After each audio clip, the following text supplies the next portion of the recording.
بسم اللہ الرحمن الرحیم۔ السلام علیکم خواتین و حضرات، آپ دیکھ رہے ہیں سیٹ ڈیجیٹل اور میں ہوں آپ کا میزبان ملک یامین اوان۔ ناظرین، گزشتہ 2-4 روز پہلے آپ نے دیکھا ہوگا کہ کراچی میں ایک خودکش حملہ کیا گیا، اس کے بعد فائرنگ کی گئی، وہاں پہ بے شمار قیمتی جانیں ضائع ہو گئیں، ہمارے بے گناہ لوگوں کو شہید کیا جا رہا ہے۔ آپ کو پتہ ہے اس کے پیچھے کون ہے؟ ہاں، اس کے پیچھے افغانستان ہے۔ افغانستان کی ایک تنظیم ہے الحرار، وہ اس کے پیچھے ہے، اور ان کو ٹاسک دیا گیا ہے ہمارے دشمن ممالک کی طرف سے کہ آپ پاکستان میں تخریب کاری کریں، دہشت گردی کریں اور نہتے اور معصوم شہریوں کو نشانہ بنائیں۔ یہ سلسلہ ایک عرصہ پہلے رک گیا تھا، جب عمران خان کی حکومت آئی تھی تو یہ دہشت گردی کا سلسلہ رک گیا تھا، نہ ہونے کے برابر تھا۔ ایک طرف سے ہمیں بلوچستان کی اندر جو ہے وہ BLA کا سامنا کرنا پڑ رہا ہے، وہ بھی دہشت گرد تنظیم ہے اور ہمارے ملک کو شدید نقصان پہنچا رہی ہے۔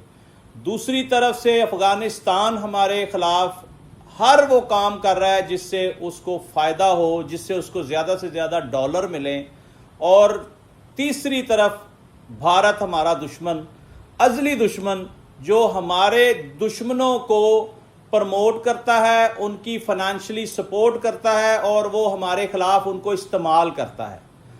سب سے دکھ کی بات یہ ہے ناظرین کہ چلے بھارت جو ہے وہ تو چلو ہندوتوا ہے، سارے ہندو ہیں اور ہندو ہمارے چلے دشمن ہیں، حالانکہ پاکستان میں بے شمار ہندو، مسلم، سکھ، عیسائی سب رہتے ہیں۔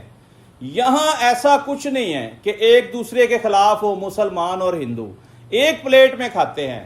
لیکن بھارت جو ہے وہ ڈے فرسٹ سے، جب سے پارٹیشن ہوئی ہے، پاکستان کا ازلی دشمن ہے۔ آج تک اس بات کی سمجھ نہیں آئی کہ اس کے مقاصد کیا ہے، یہ ہم سے کیا حاصل کرنا چاہتا ہے، کیا یہ بے وقوف ہے، کیا اس کا دماغ خراب ہے کہ اس کو نہیں پتا کہ ہم ایٹمی پاور ہیں، ہم نیوکلیئر پاور رکھتے ہوئے اس سے کیسے دب سکتے ہیں؟ تو اس لیے وہ افغانستان کی جو دہشت گرد تنظیمیں ہیں ان کو ہمارے خلاف استعمال کرتا ہے، کبھی BLA کو استعمال کرتا ہے، کبھی موساد کبھی ہمارے خلاف کارروائی کرتی ہے۔ اب افسوس کی بات یہ ہے کہ یہ جو تخریب کاری افغانستان کی طرف سے ہو رہی ہے، یہ ہمارے مسلمان بھائی ہیں، ہم نے 40 سال تک ان کی مہمان نوازی کی، اور یہ کیا کر رہے ہیں؟ یہ ہمارے ساتھ دشمنی رکھتے ہیں۔ میں آپ کو بڑے وثوق سے یہ بتاؤں کہ جب یہ پاکستان میں بھی رہتے تھے نا، یہ پاکستان کے سخت خلاف تھے، یہ ہمیں گالیاں نکالتے تھے، یہ ہماری تذلیل کرتے تھے، اور ہم سمجھتے تھے کہ یہ ہمارے بھائی ہیں، ہمارے پاکستان میں رہتے ہیں، لیکن انہوں نے بھائی پن دکھایا ہوتا تو یہ آج بھی ادھر ہوتے۔ کیوں حکومت پاکستان کو ان کو یہاں سے بے دخل کرنا پڑا؟ کیوں؟ وجہ یہ تھی کہ کھاتے یہاں سے ہیں، کماتے یہاں سے ہیں، اور تخریب کاری بھی ہمارے خلاف کرتے تھے۔ میکسیمم ان کے خلاف شواہد کٹھے ہوئے، ثبوت کٹھے ہوئے کہ یہ پاکستان میں دہشت گردی کے تمام معاملات میں ملوث ہیں، تب ان کے گرد گھیرا تنگ کیا گیا اور ان کو پاکستان سے نکلنے کا کہا گیا۔ بہرحال ایک اچھا اقدام ہے، جس کا ملک ہے وہاں جا کر رہے، ہمارا ملک چھوڑے۔ یہاں اب تازہ ترین حالات یہ ہے ناظرین کہ وزارت داخلہ نے 10 جولائی کی ڈیٹ اناؤنس کر دی ہے، ڈیڈ لائن دے دی ہے افغانیوں کو۔ اب میں یہاں وزارت داخلہ سے ایک مطالبہ کرنا چاہتا ہوں کہ جناب، پاکستان میں رہنے والے افغانی مکمل طور پر پاکستانیوں کا روپ دھار چکے ہیں۔ آپ ان کو اسیس ہی نہیں کر سکتے، آپ ان کے پاس شناختی کارڈ بھی پاکستانی ہیں، ان کے پاس پاسپورٹ بھی پاکستانی ہیں، اور ان کی شکلیں ساری ہمارے پختون بھائیوں سے ملتی ہیں، پشتو بولتے ہیں وہ، اردو بولتے ہیں وہ۔ اگر آپ افغانیوں کے بچوں کو پنجابی بولتے دیکھ لیں، آپ حیران ہو جائیں کہ ہم سے اچھی پنجابی وہ بولتے ہیں، کیونکہ میکسیمم پر افغانی جو ہیں وہ پنجاب میں آئے تھے میکسیمم، اور منیمم جو ہے وہ دوسرے ہمارے صوبوں میں گئے تھے.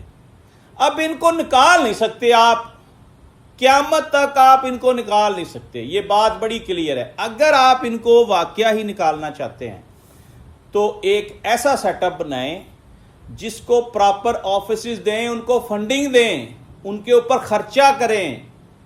آپ جس پنجاب پولیس کے تھرو یا سندھ پولیس کے تھرو یا کے پی پولیس کے تھرو یا بلوچستان کی پولیس کے تھرو ان کو پکڑ کر کہتے ہیں کہ ان کو ڈپورٹ کریں، تو یہ آپ فیل ہو جائیں گے. اس پہ میں نے بڑی ریسرچ کی ہے.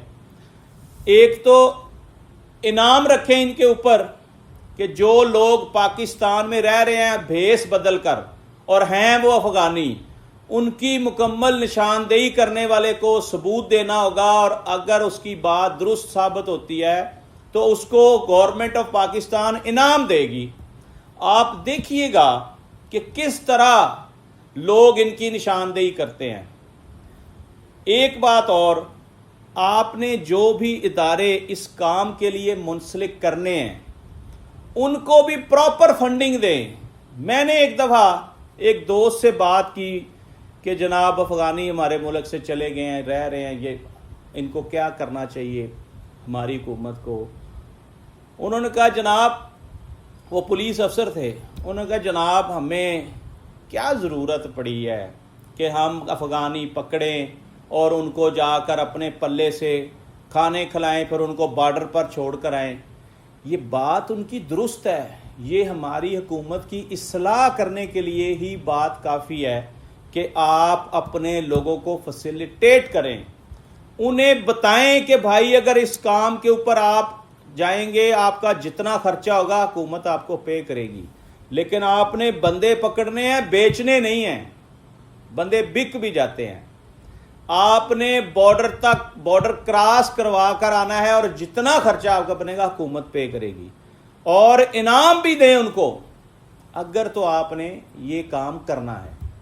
تو اگر آپ نے صرف دکھاوا کرنا ہے کہ جی ہم بڑا گرینڈ آپریشن کر رہے ہیں، تو آپ جتنے مرضی گرینڈ آپریشن کر لیں، آپ افغانیوں کو اپنے ملک سے نہیں نکال سکتے. آپ پکڑ ہی نہیں سکتے. ایسی ایسی جگہوں پہ رہ رہے ہیں، آپ وہاں پہنچ ہی نہیں سکتے. یہ دو کام کریں اگر آپ چاہتے ہیں کہ آپ کا ملک ان سے آزاد ہو. کیونکہ کبھی ہم ان کے ساتھ محبت کرتے تھے، یہ ہمارے بھائی تھے، ہم نے ان کو گلے سے لگایا، اپنے گھر میں رہنے کی جگہ دی کیونکہ پاکستان ہمارا گھر ہے. لیکن یہ ہمیں اپنا بدترین دشمن سمجھتے ہیں. یہ جو دہشت گرد جماعتیں ہیں نا، ان کو ایک سائیڈ پہ کر دیں. عام افغانی کی رائے لے لیں آپ. وہ ہمیں گالیاں نکالتے ہیں، وہ ہمیں برا بلا کہتے ہیں، وہ ہمیں اپنا دشمن سمجھتے ہیں. اس کے پیچھے بھی کئی وجوہات ہیں. ان چیزوں کو بھی ہم اگنور نہیں کر سکتے کہ وہ کیوں ہمیں برا بلا کہتے ہیں. ان کے اندر بھی زہر پھونکا گیا ہے، ان کی برین واشنگ کی گئی ہے. وہ ہمارے خلاف ہیں، وہ ہمیں اپنا دوست نہیں سمجھتے. پچھلے دنوں آپ نے دیکھا ہوگا کرکٹ میچ میں بھی وہ کس طرح گالیاں دے رہے تھے ہمیں. یعنی ان کے بس میں ہو تو وہ ہمیں کچا کھا جائیں. یہ وہاں کی عوام کے تاثرات ہیں.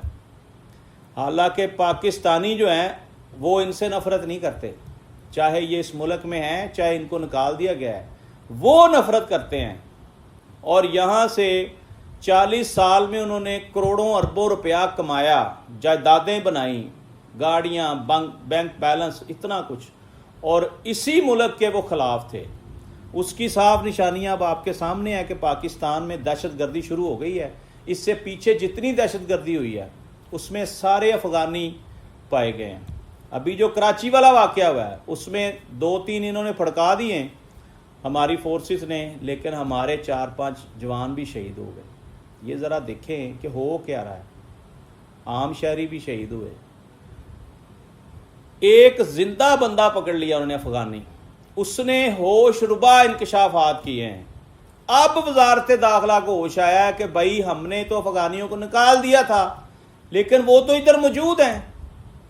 اس کا یہی بہترین طریقہ ہے کہ آپ اپنے لوگوں کو بھی نوازیں، انعام کا نام دیں، اور عام پبلک کو ٹاسک دیں کہ بھائی یہ ہمارے دشمن ہیں، یہ دشمنی پر اتر آئیں. کیونکہ جو دوست دشمن بن جاتا ہے نا وہ انتہائی خطرناک ہوتا ہے. یہ بات آپ میری یاد رکھیے گا. دشمن تو دشمن ہوتا ہے لیکن جو دوست دشمن بنتا ہے وہ انتہائی خطرناک ہوتا ہے. وہ کوئی موقع جانے نہیں دیتا. اس لیے وزارت داخلہ نے جو ڈیڈ لائن مقرر کی ہے اس کے مطابق اب آپریشن تیز ہونا چاہیے. اپنے ملک سے ان کو نکالیں لیکن 100% پھر بھی آپ نہیں نکال سکیں گے کیونکہ یہ اتنا آسان کام نہیں ہے. اس کے ساتھ ساتھ ناظرین سرگودا میں جو سی سی ڈی کا واقعہ ہوا اس پہ میں بات کرنا چاہتا ہوں کہ وہاں کا ارسلان اس کے اوپر سارا مدعا ڈال دیا گیا کہ اس نے بچی کو قتل کیا ہے، اور جبکہ اس وقت موقع پہ 4-5 لوگ اور بھی تھے. بتایا یہ جا رہا ہے کہ یہ جو ارسلان ہے یہ 10,000 روپے پہ سیلری پہ کام کر رہا تھا اور 4 سال سے اس دکان پہ ملازم تھا. اس کا کوئی لینا دینا نہیں ہے، اس کا کوئی لینا دینا نہیں ہے اس واقعے سے. یہ بتایا جا رہا ہے ارسلان کے والدین کی طرف سے. اب سارا مدعا ایک شخص کے کھاتے میں ڈال دیا ہے جس کے خلاف 4 سال میں کوئی کمپلینٹ نہیں تھی. اب ایک نیا پنڈورا باکس کھل گیا. ارسلان کے والدین کہہ رہے ہیں کہ جو دکان کا مالک ہے جس کے پاس ارسلان ملازم تھا اس کی اور جس کی بچی کو مار دیا گیا ہے آپس میں دشمنی تھی.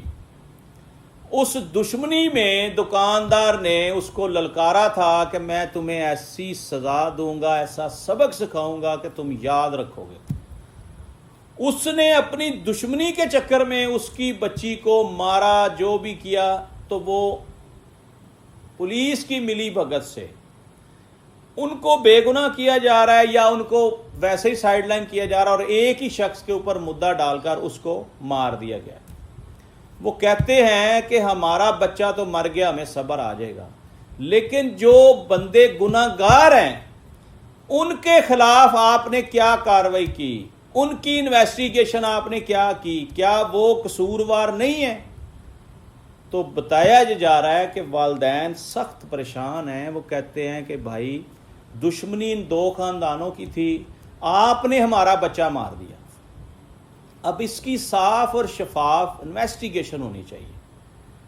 میرا مطالبہ بھی یہی ہے تمام ایجنسی سے کہ بے گناہ اگر کوئی شخص ہے تو اس کو سزا نہ دی جائے، اگر کوئی گناہ گار ہے تو اس کو کیفر کردار تک پہنچایا جائے، اس کو معاف نہ کیا جائے، اور اس کی صاف اور شفاف انویسٹیگیشن کی جائے کہ جو لوگ اس وقت موقع پر موجود تھے جب بچی کی لاش 3-4 فلور سے برآمد ہوئی، کیا وہ ملوث ہیں کہ نہیں ہیں، تاکہ ارسلان کے والدین کو انصاف مل سکے. اگر کنفرم ہو جائے کہ ان کا بچہ ہی گناہ گار تھا تو وہ کہہ رہے ہیں ہمارا کسی سے کوئی کلیم نہیں ہے. تو یہ باتیں سمجھنے والی ہیں. اس کے ساتھ ساتھ ناظرین پنجاب حکومت نے ایک ایسا ڈینجرس بل پیش کر دیا ہے پنجاب اسمبلی میں جو آپ سمجھ لیں کہ انتہائی خطرناک بل. اب سمجھ نہیں آ رہی، کبھی کوئی بل، کبھی کوئی بل، کبھی کوئی بل، یہ بل کھیل رہی ہے پنجاب حکومت. ماننے والی بات ہے یہ بل تو ہے ٹھیک، لیکن کیا جن کو آپ یہ اختیارات دیں گے وہ لوگ انصاف کر پائیں گے؟ اب ذرا بل کی چند گزارشات میں آپ کو پیش کروں کہ بل میں ہے کیا. بل ہے جی آپ نے اگر کسی کو گالی دی تو آپ کے خلاف مقدمہ درج ہوگا، آپ نے کسی کو قتل کی دھمکی دی آپ کے خلاف مقدمہ درج ہوگا، آپ کسی کرمنل ایکٹیویٹیز میں پرانے عادی ہیں یعنی آپ کے اوپر پرچے ہیں میکسیمم، آپ کا ریکارڈ جو ہے وہ بڑا ڈینجرس ہے، تو آپ کو بغیر بتائے اس قانون کی گرفت میں آنا پڑے گا اور آپ کے خلاف نئے مقدمات چلیں گے. آپ کا بینک اکاؤنٹ سیز یعنی منجمد کر لیا جائے گا، اس میں جو بھی پڑا ہے آپ اس کو چھیڑ نہیں سکیں گے. آپ کی جائیداد بحق سرکار ضبط، آپ کی گاڑی ضبط، یعنی آپ کو بالکل زیرو زیرو کرے گی یہ حکومت۔ اب یہ اگر قانون آ گیا تو پھر سب سے بڑے چور تو یہ ہیں جو اسمبلیوں میں بیٹھے ہیں، سب سے زیادہ تو پھر ان کے خلاف کارروائیاں ہوں گی۔ پھر یہ بل کیسے پاس کروا رہے ہیں؟ میری سمجھ سے باہر ہے۔ بل کے مطابق جب آپ کے اوپر مقدمہ درج ہو جائے گا اور آپ کا جرم ثابت ہو جائے گا، اگر آپ بیل لینے کی بھی کوشش کریں گے تو بھی آپ کے پاؤں میں ایک الیکٹرانک کڑا ڈال دیا جائے گا یا آپ کے ہاتھ پہ ڈال دیا جائے گا۔ آپ اس کو کہہ لیں ایک ایسی ڈیوائس ہے جو آپ کی موومنٹ جو ہے وہ ایک ایک منٹ کی پولیس کو جاری ہوگی کہ آپ اس وقت کہاں ہیں۔ آپ کو انسٹرکشن دے دی جائیں گی کہ آپ نے اس ایریے سے باہر نہیں جانا۔ یہ دیکھیں ذرا کیا کام ہونے جا رہا ہے۔ یہ اتنا ڈینجرس ہے کہ آپ ذہنی مفلوج ہو جائیں گے کہ یار میں کی پایا ہے ہاتھ دے وچ۔ آپ سمجھیں یہ جو گھڑی ہے یہ کڑا آپ کو لگ جانا ہے۔ جیسے بچوں کے ساتھ جو آئیلینڈ وغیرہ جائیں تو وہ آپ کو بینڈ نہیں پہنا دیتے، وہ بینڈ پہن کے رکھنا آپ نے پھر 24 آور۔ اس کے ساتھ آپ کی ساری موومنٹ اٹیچ کر دی جائے گی۔ حکومت آپ کو لوکیٹ کرے گی، واچ کرے گی، اور جب چاہے گی آپ ایک منٹ میں حاضری لگائیں گے جا کر۔ اور یہ بھی بتایا جا رہا ہے کہ روزانہ آپ نے حاضری بھی لگانی تھانے جا کر۔ یعنی کہ اگر تو یہ کرائم کرنے والے لوگوں کے اوپر ہاتھ ڈالیں گے جو عادی مجرم ہیں پھر تو ٹھیک ہے، اگر اس آڑ میں بے گناہوں کے ساتھ ظلم اور زیادتی شروع ہو گئی تو مجھے بتائیں، یہ عوام تو پہلے ہی بھوک سے مر رہی ہے، ہر طرف بھوک کے ڈیرے ہیں، کاروبار ہے کوئی نہیں، بزنس ہے کوئی نہیں، فیکٹریاں بند ہو رہی ہیں، بڑے بڑے ادارے بند ہو رہے ہیں، ہماری معاشی حالت اتنی ویک ہے۔ پھر یہ کیسے ہماری عوام اس کو سروائیو کرے گی؟ کیسے افورڈ کریں گے ہم؟ اس بل کے اوپر بھی آپ کو آواز اٹھانی چاہیے۔ یہ اسمبلی کے جو ممبران ہیں، میرا ان سے سوال ہے کہ آج تو آپ اسمبلی میں ہیں، آپ نے قانون پاس کروا دیا، تو یہ اسمبلی میں آپ نے تاحیات تو نہیں رہنا، آپ نے پھر اس قانون کو خود بھی فیس کرنا ہے۔ لہذا یہ قانون سازی انتہائی ڈینجرس ہے، اس کو تھوڑا سا اس کو نرم کریں، جس سے عام آدمی کے ساتھ ظلم زیادتی نہ ہو۔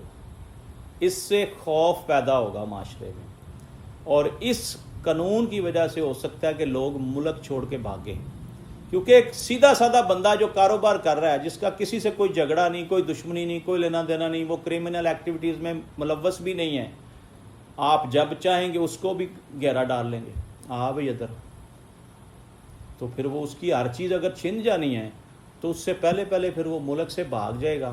بارہ ناظرین، آج تک کے لیے اتنا ہی۔ اپنے میزبان ملک یامین امان کو اجازت دیجیے اس دعا کے ساتھ کہ اللہ تعالیٰ ملک پاکستان کی حفاظت فرمائے اور ملک پاکستان کو دشمنوں سے محفوظ فرمائے۔